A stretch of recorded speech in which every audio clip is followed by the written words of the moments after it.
हे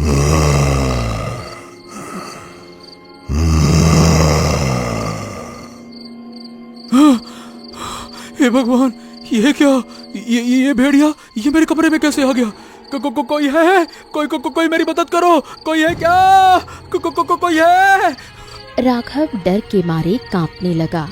तभी उसकी छोटी बेटी सोनल नींद में चलते हुए उस भेड़िए के पीछे आकर खड़ी हो गई।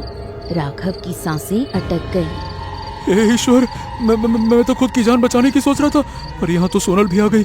अब मैं क्या करूँ? खुद को बचाऊं या अपनी फूल जैसी बेटी को? मुझे कुछ समझ नहीं आ रहा। भेड़िया अचानक मुड़ता है और उसकी लाल आंखें सोनल पर टिक जाती हैं। सोनल जैसे ही उस भयानक जीव को अपने सामने देखती है, डर के मारे उसकी चीख निकल जाती है और वो वहीं बेहोश होकर गिर पड़ती है। सोनल के गिरते ही भेड़िया अजीब तरीके से घबराता है और भाग जाता है। ये क्या? वो भेड़िया मेरी बेटी को देखकर भाग क्यों गया? और सोनल बेटी, आंखें खोलो बेटी, आंखें खोलो। बेटा तुम्हें क्या हुआ? आंखें खोलो बेटा, क्या हो गया? आंखें खोलो बेटा, आंखें खोलो बेटा। सोनल कोई जवाब नहीं देती। राघव बदहवास होकर घर के बाहर दौड़ता है। कोई है?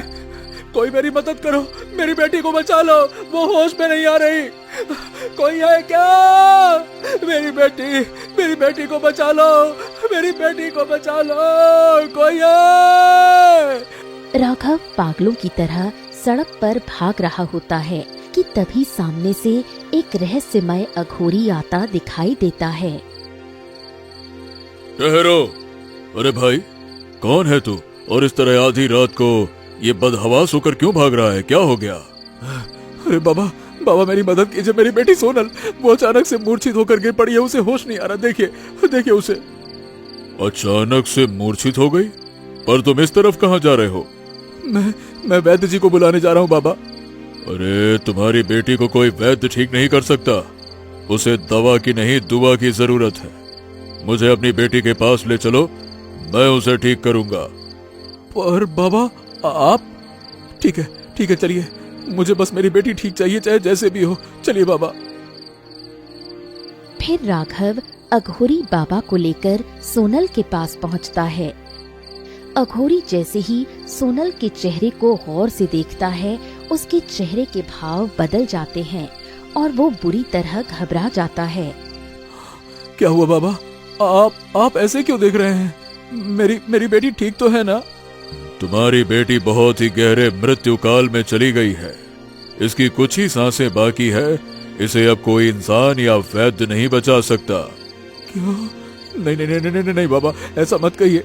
मेरी पत्नी तो पहले ही मुझे छोड़कर जा चुकी है। अब बस यही एकमात्र मेरा सहारा है। अगर ये भी चली गई तो मैं किसके लिए जीऊंगा? कोई तो रास्ता होगा ना? आप जो कहेंगे मैं वो करूंगा बाबा। कुछ तो उपाय होगा ना? सिर्फ एक ही रास्ता है।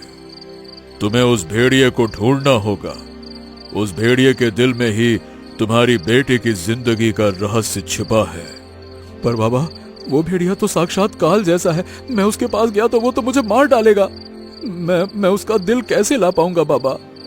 इसके सिवा कोई और चारा नहीं है। मैं अपनी शक्तियों से इसे ज्यादा से ज्यादा 2 दिन तक जिंदा रख सकता हूँ।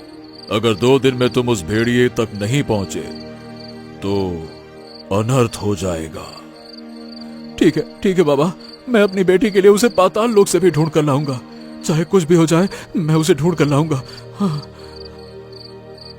राघव उसी वक्त रात के अंधेरे में घने जंगल की ओर निकल पड़ता है।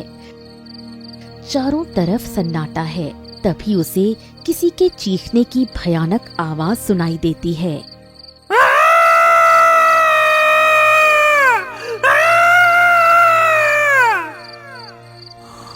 हे भगवान, ये क्या? ये कैसी आवाज है?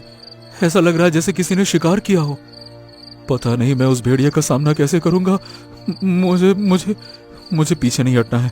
नहीं। हाँ। राघव झाड़ियों को हटाते हुए आगे बढ़ता है। तभी एक पेड़ पर बैठा एक अजीब सा उल्लू उसे देखकर ठहाके मारकर हंसने लगता है। तू अपनी मौत के करीब जा रहा है मूर्ख इंसान।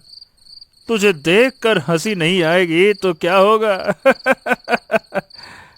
अगर अपनी सलामती चाहता है तो अभी वापस लौट जा।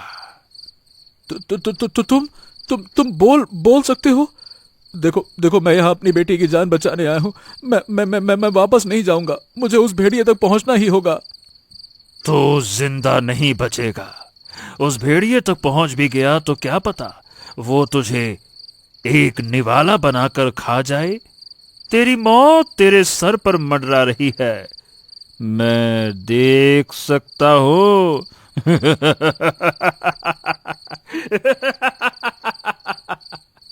इतना कहकर वो उल्लू अचानक हवा में ओझल हो जाता है। राघव के पैरों तले जमीन खिसक जाती है। ये कोई साधारण उल्लू नहीं था। बाप रे, यहाँ सब कुछ कितना डरावना है। हाँ, पर मुझे अपनी बेटी के लिए आगे बढ़ना ही होगा। हाँ।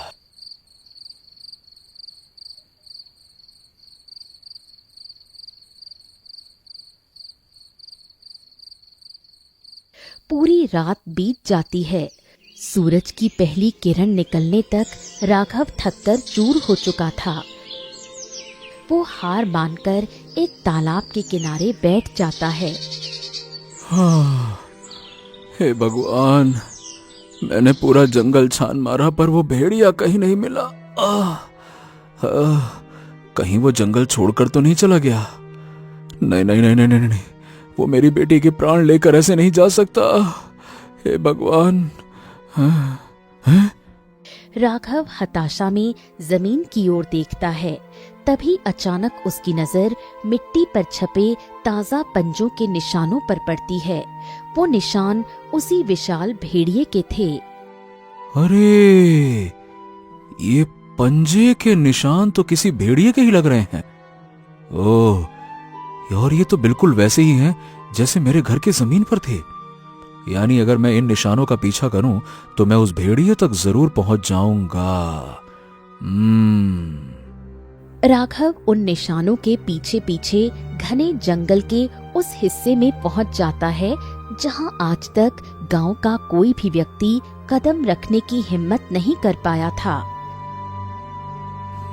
बाप रे, ये जंगल तो बहुत ही डरावना है। सब कहते हैं कि यहाँ से कोई वापस नहीं आता। क्या करूं? आगे जाऊं या नहीं जाऊं? नहीं नहीं नहीं नहीं, नहीं राघव, तुझे आगे जाना ही होगा। अपनी बेटी की जिंदगी का सवाल है, सोनाली की जिंदगी। अब राघव झाड़ियों को हटाते हुए आगे बढ़ता है। तभी उसकी नजर एक विशाल पेड़ के नीचे पड़ती है जहां वही भेड़िया बड़े आराम से बैठा हुआ था। हाँ हाँ, अच्छा, तो तू यहाँ बैठा है। मुझे अपनी बेटी को बचाने के लिए तेरा दिल तुझसे लेना ही होगा। राघव हिम्मत जुटाकर उस भेड़िए के ठीक सामने जाकर खड़ा हो जाता है। अच्छा, तो तुम यहाँ छिपे बैठे हो? तुम मेरी मासूम बेटी के साथ ऐसा नहीं कर सकते। उसके प्राण वापस कर दो। मुझे तुम्हारा दिल चाहिए, दिल। अच्छा, तो तुम आ ही गए। मैं जानता था कि तुम मुझे ढूंढते हुए यहाँ तक जरूर आओगे और तुम चाहते हो कि मैं तुम्हें अपना दिल दे दूं। दिल देने से पहले मुझे तुम्हारी मौत चाहिए और वो मैं लेकर रहूंगा। आखिर तुम्हारी मुझसे दुश्मनी क्या है? देखो, मैं तो तुम्हें जानता तक नहीं हूँ। मेरी मासूम बच्ची ने तुम्हारा क्या बिगाड़ा है? मुझे उसका जीवन बचाने के लिए तुम्हारे दिल की जरूरत है। वो छोटी सी मासूम सी बच्ची है। दे दो ना मुझे अपना दिल। इतनी आसानी से अपना दिल तुम्हें दे दूं? राघव, तुमने जो कर्म किए हैं उसी का फल आज तुम्हारी बेटी भुगत रही है। अब वो नहीं बचेगी। मैंने ऐसा क्या किया है जिसकी सजा मेरी मासूम बच्ची को मिल रही है? मैंने ऐसा क्या किया है, बताओ। अच्छा, तो तू अपना सच जानना चाहता है? तो सुन, ये उस समय की बात है जब तू एक गरीब लकड़हारा हुआ करता था। सुबह का वक्त था। राघव कंधे पर कुल्हाड़ी रखे जंगल की ओर जा रहा था। भूख के मारे उसकी कमर झुकी जा रही थी। अरे रे रे रे रे रे कई दिनों से मैं एक वक्त का खाना तक नहीं खा पाया। अरे रे रे रे आज चाहे जो हो जाए मैं लकड़ियां काट कर बाजार में बेचूंगा, तभी मुझे 2 रोटी नसीब होगी। हे ऊपर वाले, मुझ पर इतना प्रकोप क्यों?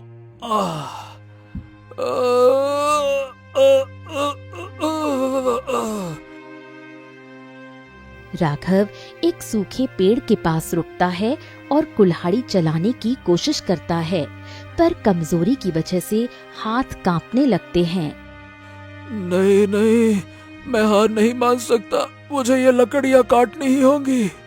भूख मुझे कमजोर बना रही है, पर मैं इस मामूली पेड़ से हारूंगा नहीं।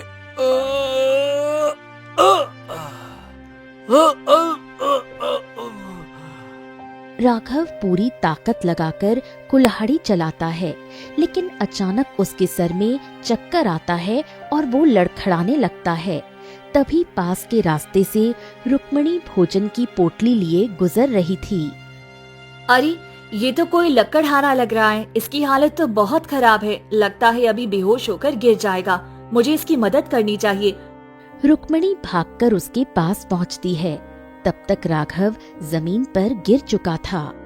हे भगवान, ये तो पूरी तरह बेसुध हो गया है। मुझे इस पर पानी डालना चाहिए। रुक्मणी अपनी पोटली से पानी का पात्र निकालती है और राघव के चेहरे पर पानी के छींटे मारती है। तभी राघव की आंखें धीरे धीरे खुलती हैं और वो सामने रुक्मणी को देखकर हक्का बक्का रह जाता है।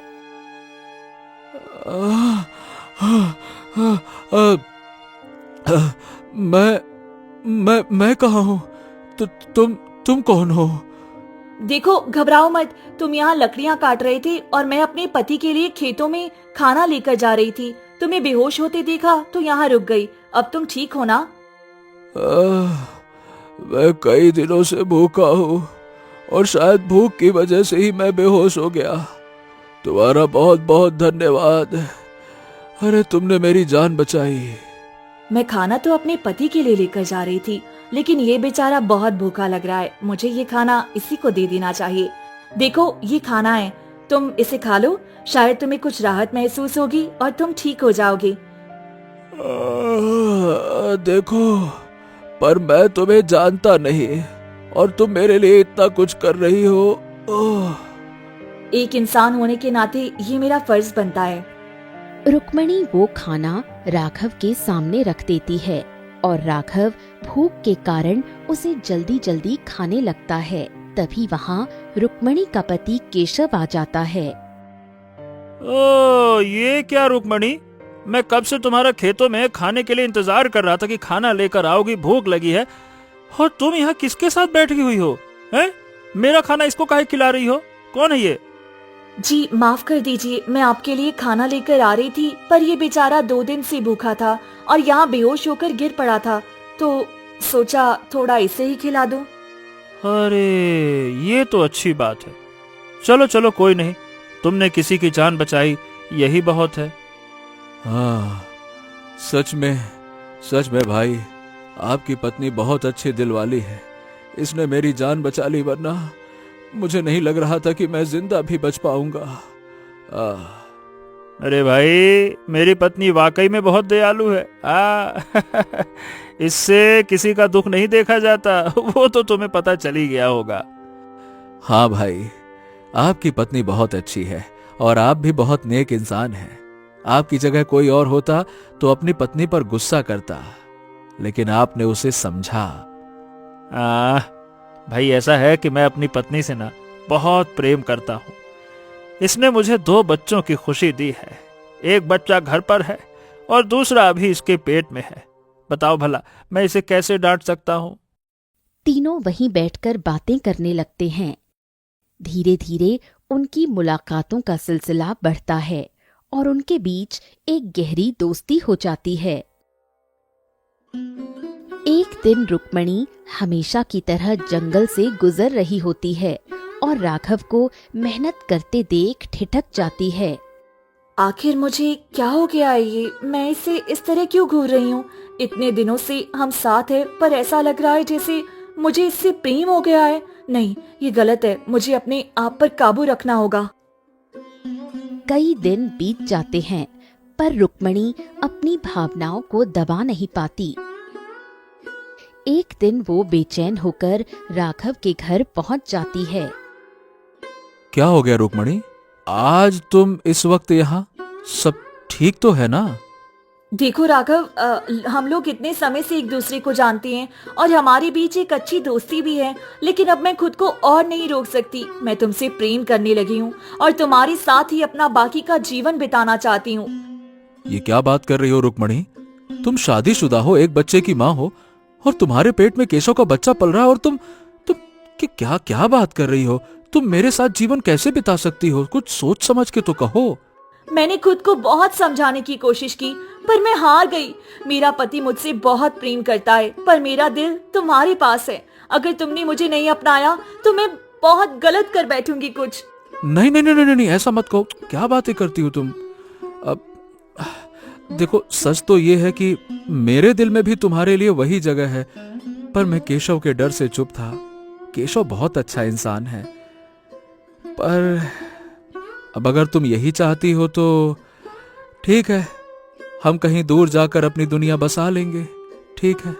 हाँ राघव, हमें इस गांव को छोड़कर किसी ऐसे गांव में चले जाना चाहिए जहां हमें कोई ना जानता हो, तभी हम चैन से जी पाएंगे। दोनों रातों रात गांव छोड़कर पड़ोस के एक गांव में जाकर रहने लगते हैं। समय बीतता है और 4 महीने गुजर जाते हैं। रुक्मणी अब 7 महीने की गर्भवती थी।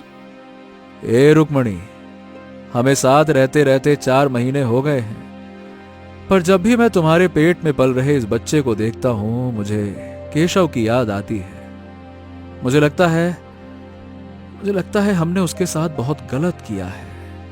अब उन बातों का क्या फायदा राघव? हम प्रेम के हाथों मजबूर थे, जो हुआ सो हुआ। खैर, आज तुम्हारा 7वां महीना चल रहा है। चलो, तुम्हें वैद्य जी को दिखा देता हूँ और कुछ जरूरी औषधियां ले आता हूँ, ताकि तुम्हें और बच्चे को कोई तकलीफ ना हो। चलो। दोनों रास्ते से जा रहे होते हैं कि तभी अचानक केशव का भाई महेंद्र उनके सामने आकर खड़ा हो जाता है। उसे देखते ही रुक्मणी थर-थर कांपने लगती है। अरे उल्टा करम जली कहीं की, तुझे शर्म आनी चाहिए रुक्मणी। तुमने मेरे भाई को धोखा दिया और इस नीच के साथ यहाँ ऐशो आराम से जिंदगी जी रही है, भाई साहब, मुझे माफ कर दीजिए। मैं ऐसा नहीं करना चाहती थी, पर मैं राघव के बिना रह नहीं सकती थी। और राघव, तुझे तो चुल्लू भर पानी में डूब मरना चाहिए। अरे मेरा भाई हर वक्त तेरी तारीफ करता था कि तू कितना अच्छा आदमी है, और तूने जिस थाली में खाया उसी में छेद कर दिया। तूने उसी की पत्नी को भगा लिया। धोखेबाज, चालबाज कहीं का। ये बच्चा जो इसके पेट में है, ये मेरे भाई का है और इसका फैसला अब पंचायत करेगी। चलो, अरे चलो पंचायत, तुम चलो। महेंद्र दोनों को गांव की चौपाल पर ले जाता है। भीड़ जमा हो जाती है। अरे ऐसा मत करो भाई साहब, आप ये क्या बात कर रहे हैं? यहाँ सबके सामने हमें अपमानित क्यों कर रहे हैं? अरे तुम दोनों ने जो किया है ना, वो पूरे गांव को पता चलना चाहिए, ताकि सबको पता चले कि तुम लोगों ने क्या ये नीचता भरी हरकत की है। अरे क्या हो गया है भाई? ए महेंद्र, क्या बात है भाई? काहे इतना गुस्सा कर रहे हो? अरे गांव वालों सुनो, ये जो औरत है ना, जो पेट से है, ये औरत, ये मेरे भाई की पत्नी है। मेरा भाई इसे अपनी जान से ज्यादा चाहता था। एक बच्चा और है इसका जो घर में है, ये दूसरा बच्चा है। और ये देखो, ये अपने 1.5 साल के मासूम बच्चे को तड़पता छोड़कर इस नीच लकड़हारे के साथ यहाँ भाग आई है, मुंह काला करने। देखो इसको, देखो इसकी शक्ल देखो। इसके पेट में जो बच्चा पल रहा है ना, वो भी मेरे भाई का है, पर यहाँ ये गैर मर्द के साथ घर बसाए बैठी है। देखो इसको। अरे छी छी छी छी छी छी, कितना गंदा इंसान है ये राघव। अरे तुम जैसे पापियों को हमारे गांव में रहने का कोई हक नहीं है। हमारे यहाँ की भी बहू बेटियां हैं भाई, तुम जैसों की वजह से उन पर गलत असर पड़ेगा। अरे अरे मेरी बात तो सुनो, हम दोनों एक दूसरे से बहुत प्रेम करते हैं। अरे प्रेम तो ये मेरे भाई से भी करती थी। ये प्रेम नहीं, इसको कहते हैं समाज की गंदगी जो तुम फैला रहे हो। मैं तो जा रहा हूँ अपने भाई को सब कुछ सच बताने, पर गांव वालों, अब इन दोनों का क्या करना है इसका फैसला आप पर छोड़ता हूँ। महेंद्र वहाँ से चला जाता है। गांव वाले तरह तरह के ताने और गालियां देने लगते हैं। रुक्मणी और राघव पत्थर की मूरत बने सब सुन रहे थे। जब भीड़ छंटती है तो राघव चुपचाप रुक्मणी का हाथ पकड़कर घर लाता है और उदास होकर बैठ जाता है। क्या हुआ, तुम इस तरह उदास क्यों बैठे हो? कुछ नहीं, बस गांव वालों की बातें मेरे दिमाग में घूम रही हैं। तुम चिंता मत करो, मैं बाद में तुम्हें वैद्य जी के पास ले जाऊंगा। अभी मैं काम पर जा रहा हूँ, सेठ जी इंतजार कर रहे होंगे। तुम अपना ध्यान रखना रुक्मणी। फिर राघव सेठ के पास पहुंचता है। अरे तू यहाँ क्या करने आया है? अरे चला जा यहाँ से, जा चला जा, निकल जा यहाँ से। नालायक धोखेबाज घर तोड़ू कहीं का, जा यहाँ से। क्या क्या क्या क्या बात है सेठ जी? मैं तो रोज आपके यहाँ काम करता हूँ, आज ऐसा क्या हो गया कि आप मुझे भगा रहे हैं? अरे तेरा सच पूरा गांव जान चुका है। छी छी छी छी छी, कैसा घिनौना इंसान है रे तू। अरे जो किसी और की पत्नी, किसी और के बच्चे को अपने पास रखे हुए है, उससे क्या ईमानदारी की उम्मीद करे? हमारे घर में भी बहू बेटी है। चला जा यहाँ से, तुझ जैसे घटिया आदमी को मैं काम नहीं देने वाला। नालायक नीच आदमी कहीं का, घर तोड़ू। नहीं नहीं नहीं नहीं नहीं सेठ जी, ऐसा मत करिए। अगर मैं काम नहीं करूंगा तो हम भूखे मर जाएंगे। इस गांव में मैं किसी और को जानता भी नहीं हूं, ऐसा ना करिए सेठ जी। अरे तो मेरे घर में भी मेरी पत्नी, मेरी बहू बेटियां हैं। अरे तुम जैसे इंसानों को मैं काम पर नहीं रख सकता। क्या पता कल को तुम उन पर भी गलत नजरें डालो, तुमको नया प्रेम हो जाए। अरे तू बहुत ही खराब इंसान है, जिस थाली में खाता है उसी में छेद करता है। आस्तीन का सांप कहीं का, निकल जा यहाँ से, निकल। अरे निकल यहाँ से। राघव परेशान होकर घर लौट आता है। धीरे धीरे 1-2 महीने और बीत जाते हैं। घर में कंगाली छा जाती है और राघव दिन प्रतिदिन अपने फैसलों को लेकर चिड़चिड़ा और परेशान रहने लगता है। एक दिन रुक्मणी उसके पास आती है। क्या हुआ, आप आजकल बहुत परेशान रहते हैं, सब ठीक तो है ना? अरे बस बहुत हो गया रुक्मणी, अब मैं तुम्हें यहाँ नहीं रह सकता। चली जाओ यहाँ से, चली जाओ यहाँ से। तुम्हें अपनी पत्नी बनाने का मेरा फैसला मेरी जिंदगी की सबसे बड़ी गलती थी। मैंने बहुत बड़ा पाप किया जो तुम्हारे साथ यहाँ चला आया। मैं कहता हूँ चली जाओ यहाँ से, अपने बच्चे को लेकर चली जाओ। राघव ऐसा मत कहो, मेरा बच्चा होने वाला है। अगर आज तुमने मुझे घर से निकाल दिया तो मैं कहाँ जाऊंगी? मैं अपने पति के पास वापस जाने की काबिल भी नहीं रही। भगवान के लिए मुझे मत छोड़ो। अरे तुम जैसी औरत के साथ मैं एक और पल भी नहीं रह सकता। तुम्हारी वजह से पूरे गांव वाले मुझसे नफरत करते हैं। कोई मुझे काम नहीं देता, कोई मेरी सूरत देखना पसंद नहीं करता, कोई मुझसे बात नहीं करता, सब मुझ पे थू थू करते हैं। मैं भूखा नहीं मर सकता।